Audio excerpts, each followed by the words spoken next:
అన్ని పనులు ఒకేసారి చేయకూడదు. కొన్ని చేసి కొన్ని బాకీ ఉంచాలి. వెయిటింగ్ గేమ్ ఆడుతూ జనంలో ఉత్కంఠను రేపుతూ ఉండాలి. రాజకీయ నాయకులు ఇచ్చే హామీలు, గ్యారంటీలకు సంబంధించి ఇదే ఫార్ములా ఎక్కడైనా అమలవుతూ ఉంటుంది. నిధులు లేవనో, టైం సరిపోలేదనో ఏదో ఒక సాకును చూపించి దశల వారీగా మాత్రమే పనులు చేస్తూ ఉండాలి.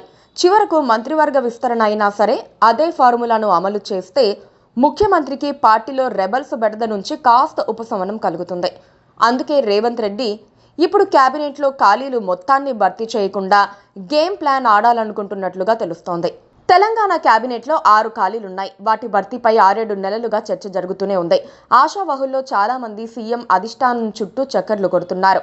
ఏవేవో సమీకరణాలు చెబుతూ తమకు అవకాశం ఇవ్వాలని విజ్ఞప్తులు చేస్తున్నారు. ప్రతి పక్షం రోజులకోసారి మంత్రివర్గ విస్తరణ, పునర్వ్యవస్థీకరణపై హాట్ టాపిక్ నడుస్తూనే ఉంటుంది. ఎప్పటికప్పుడు ఈసారి పక్కా అన్నట్లుగానే మీడియాలో కథనాలు వస్తూ ఉంటాయి. ఇప్పుడు కూడా అదే చర్చ జరుగుతోంది. CM Revanth Reddy foreign tour ముగించుకొని ఈ నెల 25న హైదరాబాద్ చేరుకుంటారు.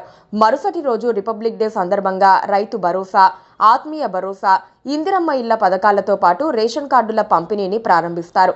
ఆ తర్వాత ఢిల్లీకి వెళ్లి కేబినెట్ విస్తరణపై అధిష్టానంతో సంప్రదింపులు జరుపుతారని తెలిసిందే. అంటే ఈ నెలాఖరు లేదా ఫిబ్రవరి మొదటి వారంలో కొత్త మంత్రుల ప్రమాణ స్వీకారం ఉంటుందని అప్పుడే కథనాలు మొదలయ్యాయి. అయితే 6 సీట్లను భర్తీ చేయకుండా పాక్షిక విస్తరణకే అధిష్టానం మొగ్గు చూపుతున్నట్టు టాక్. ఒకవేళ పూర్తి స్థాయి విస్తరణ చేపడితే పదవి దక్కని లీడర్లు అసంతృప్తికి గురవుతారని, ఆ ప్రభావం స్థానిక సంస్థల ఎన్నికలపై పడే ప్రమాదం ఉందని అధిష్టానం భావిస్తున్నట్టు సమాచారం.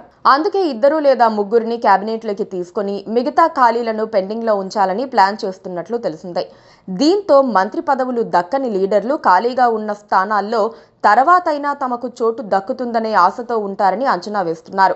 స్థానిక సంస్థల ఎన్నికల్లో బాగా పనిచేసి పార్టీని గెలిపిస్తే మంత్రివర్గంలో స్థానం దక్కుతుందని ఆశావహులు ప్రయత్నించే వీలుంటుందని అధిష్టానం ప్లాన్. అది మంచి ఫార్ములానే అని చెప్పక తప్పదు. ఉమ్మడి నిజామాబాద్, ఆదిలాబాద్, రంగారెడ్డి, హైదరాబాద్ జిల్లాలకు చెందిన నేతలకు ఇప్పటి వరకు కేబినెట్లో చోటు దక్కలేదు. ప్రస్తుతం చేపట్టబోయే మంత్రివర్గ విస్తరణలో నిజామాబాద్ జిల్లా నుంచి ఎమ్మెల్యే సుదర్శన్ రెడ్డికి తప్పనిసరిగా ప్రయారిటీ ఇస్తారనే ప్రచారం జరుగుతోంది.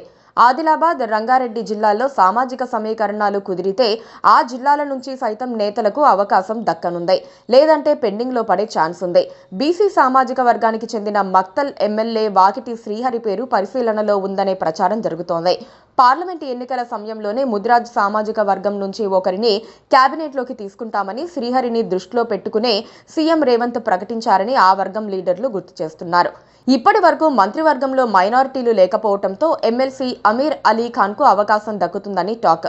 మరి షబ్బీర్ అలీ పరిస్థితి ఏంటనేది పెద్ద ప్రశ్న.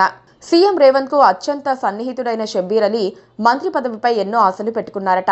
అయినా సరే ఆయనకు అవకాశం దక్కుతుందని కాంగ్రెస్ వర్గాల నుంచి గ్యారంటీగా మాట రావటం లేదు.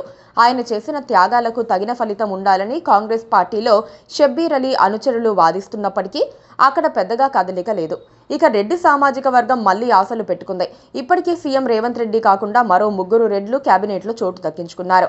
నామినేటెడ్ పదవుల్లో కూడా రెడ్లకు బాగానే ఛాన్స్ ఇచ్చారు. అయితే మంత్రి కోమటిరెడ్డి వెంకటరెడ్డి సోదరుడు రాజగోపాల్ రెడ్డి తిరిగి పార్టీలో చేరే సమయంలో మంత్రి పదవి హామీ పొందారని అనేక సందర్భాల్లో ఆయనే చెప్పుకున్నారు. మరి ఇప్పుడు ఆయనకు పదవి ఇస్తారా లేక అలా వదిలేస్తారా అన్నది $1 మిలియన్ ప్రశ్నగానే కొనసాగుతోంది. Please subscribe to KTV Telugu. KTV Telugu. KTV Telugu. KTV Telugu channel.